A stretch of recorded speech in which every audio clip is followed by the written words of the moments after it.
I'm about to leave for Costa Rica, a place completely unfamiliar to me, and on a top-secret mission for the CIA, no less. No guarantees I'll come back alive. Might even get rubbed out by the CIA itself. So I'm leaving behind this record. For her sake. For the boss's honor. Ever since I was a child, I've loved to look up at the night sky. I'd go outside after sunset and drink in the cold air. The moon, Venus, so many stars floating on the edge of infinity. In Manchester, it wasn't very often you saw the night sky in all its star-studded glory, but it was enough to stir a deep longing inside me.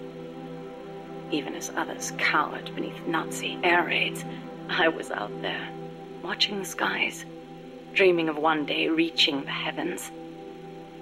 There were, of course, more practical concerns. My skin was incredibly sensitive.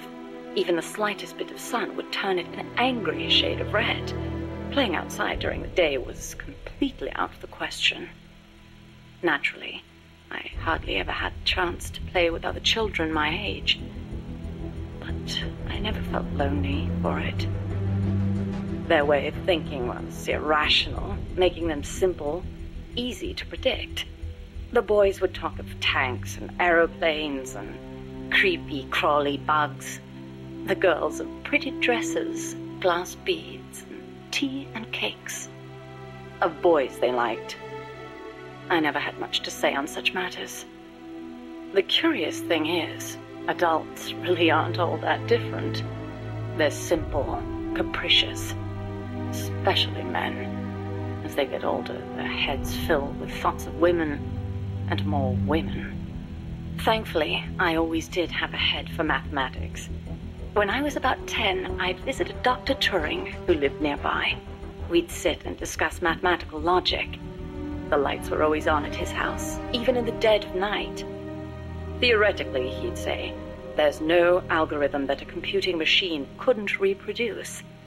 Dr. Turing wasn't foolish like other men, although I didn't find out why until later, after he died. The time will come, he'd say, when computers will be able to think for themselves. That idea rocked me to my core. My aptitude for mathematics brought me closer to the stars.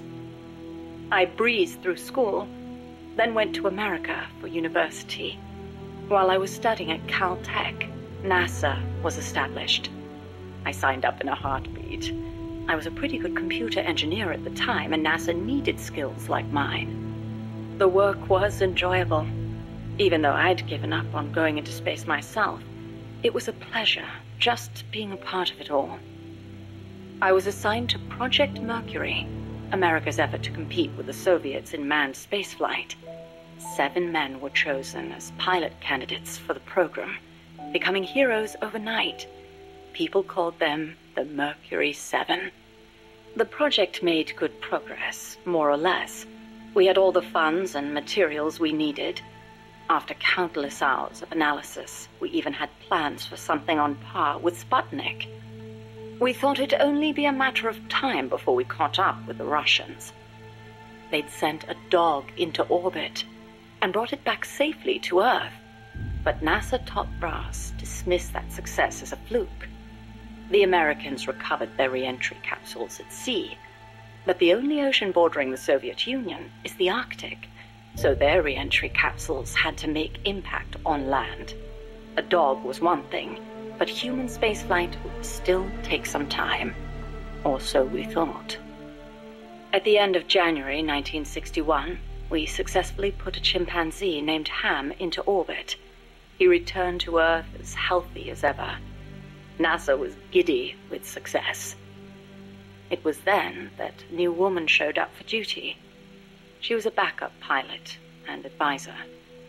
She was beautiful, with blonde hair, strong mouth, and a steely gaze. But there was something else in those eyes, a twinkle of something warmer, of affection. It was the boss. She took one look at us in our revelry and murmured, Savor this joy today, because tomorrow you'll have to face the truth. And she was right. The next day, our project schedule was accelerated. We'd received new information that the Soviets were mere months away from putting a man into space. The brass had misjudged the Russians. We couldn't afford to allow the shock of another Sputnik. Somehow, we had to get a man into space before the Russians did. It was an utterly impossible task. We'd only just put our first chimp up. With a human on board, failure was not an option. Especially if it were one of the Mercury 7 Golden Boys. And on top of that, the brass wanted to put a window in the spacecraft. The pilot wouldn't be a test animal this time, they said.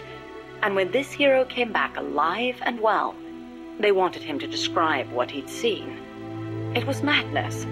Adding a window to our existing spacecraft would leave it unable to handle the stress.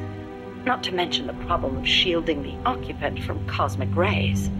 But the boss rose to the task, and splendidly. She claimed to be a layman when it came to space, but caught on keenly to new ideas and concepts. She was demanding, of herself and of others. She seemed rather cold-hearted at times. But I was smitten. She was beautiful, yes, but more than that, she was wise. Her mind was thoroughly rational. And yet no matter how I tried, I could never predict her actions. It was easy for me to assume that her judgments were drawn from an enormous base of knowledge. Quite simply, her life experiences were more diverse, more intense than anyone else's. To me, they seemed boundless in their breadth. In her, I saw a reflection of the night sky.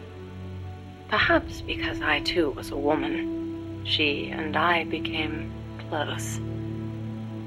I couldn't go out in the sun, but she lit up my life.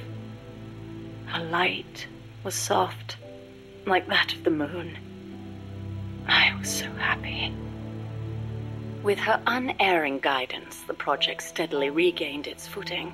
But one issue remained, the pilot's safety.